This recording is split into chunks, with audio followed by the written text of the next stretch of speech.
peaceful rally ng INC. Opo, at sa pangkalahatan naging mapayapa naman po itong peaceful rally ng Iglesia ni Cristo. Pero may isang bagay lang po ang napansin po ng marami. At ito po ay kapansin-pansin talaga, no? At ito ay hindi kaya napansin ng pamunuan ng Iglesia ni Cristo.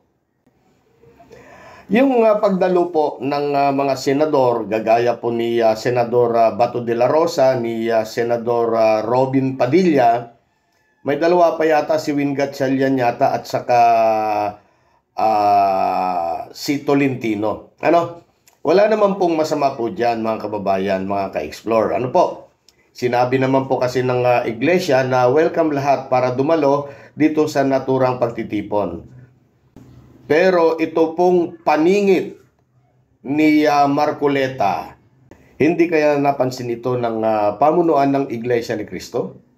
Pero bago yan, pasubscribe naman po sa mga hindi pa po nakasubscribe. At huwag nyo na rin po sanang kalimutan na i-like yung ating video. Maraming salamat po. Tila hindi na para sa isang peaceful rally or peace rally ang ginawa nitong si Marcoleta. Sa mga nakapanood po sa ginawa po or speech ni Marcoleta doon sa Iglesia ni Cristo na peace rally, parang hindi na po maganda.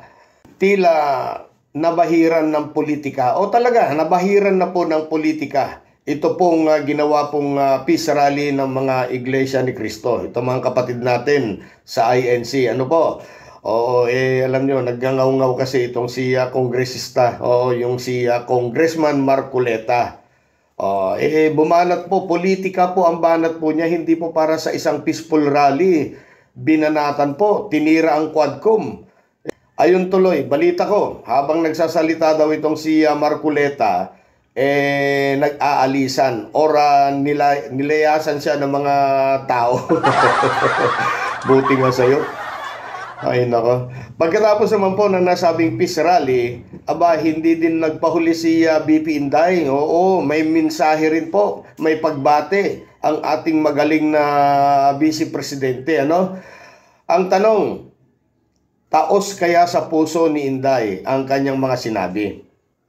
Maganda naman po yung kanyang naging mensahe. Ang hindi ko lang alam kung handa na ba siya talaga. Handa na ba siya sa salitang pagkakaisa? Baka mamaya pawang kaplastikan lamang yan. Panoorin po natin. Isang mapagpalang araw sa aking mga mahal na kababayan. Taus-puso akong bumabati sa lahat ng lumahok sa malawakang peace rally ngayong araw. Ito ay isang makapangyarihang pagpapakita ng pagkakaisa at pananampalataya na ang tanging hangad lamang ay kapayapaan tungo sa kaunlaran ng ating bansa. Nagpapasalamat ako sa ating mga kapatid sa Iglesia ni Cristo sa inyong patuloy na pagsisikap na maghatid ng pagkakaunawaan at pagkakaisa sa ating mga kababayan. Sa gitna ng tumataas na presyo ng bilihin, kahirapan, at iba pang suliranin, ang isang mapayapa at nagkakaisang Pilipinas ay hindi kailanman matitinag at paulit-ulit na aahon sa gitna ng hamon ng panahon. Muli, sa aking mga kababayan, maraming salamat sa inyong malasakit sa bayan. Mabuhay ang sambayanang Pilipino. So ayan po. Sige nga po, pa-comment naman po. Ano sa palagay ninyo o baka kagaya nyo rin ako? Opo, baka kagaya nyo rin po ako na hindi po mapalagay. Well, nire-respeto ko po ang Iglesia ni Cristo. Marami po akong mga kamag-anak na miyembro nitong INC. Pero ako po ay meron lang sanang suggestion. Meron po sana akong suggestion dito po sa pamunuan ng Iglesia ni Cristo at sana po makarating sa kanila.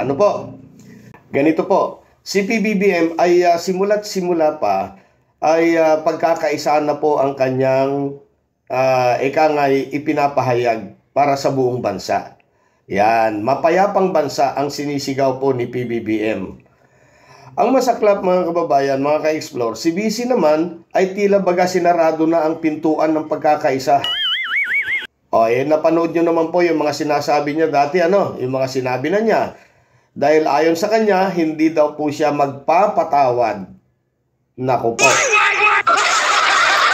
At ngayon, ang aking suggestion lamang, ito po, bakit hindi subukan ng Iglesia ni Cristo na magkasapo ng isang malaking rally? Malaking rally po para kay BP Inday Sara. Na subukan, himukin siya para sa makatotohanan ng pagkakaisa. Kasi kung mapapansin niyo po, mas nangingibabaw po kay Inday Sara ang hindi pagpapatawad kaysa pagkakaisa. At kung mapapansin po ninyo, nangingibabaw din po ngayon sa buong bansa ang salitang pagkakaisa. Kasi po, napapansin naman natin, halos nagkakaisa na po ang lahat. Sila na lamang po itong mga Duterte ang tila tumitiwalay. Oo, ayaw pong makipagkaisa. Kung saan, imbes na magkaisa ang isisigaw, isa lamang po ang kanilang isinisigaw Marami pala ang kanilang isinisigaw, kagaya ng Marcos Bangag, Marcos Resign, Marcos Layas. Ayan. Sila na lang po ang ayaw sa salitang pagkakaisa. Wala na pong iba. Oo, yan lang po ang gusto nila. Pagkakaisa nila, hindi pagkakaisa ng buong bansa. Okay? Yan lamang po. Comment down below naman po mga ka-explore. Malaya po kayong magpahayag ng inyong mga salobin, damdamin. Open po ang ating comment section. Maraming salamat po sa panonood.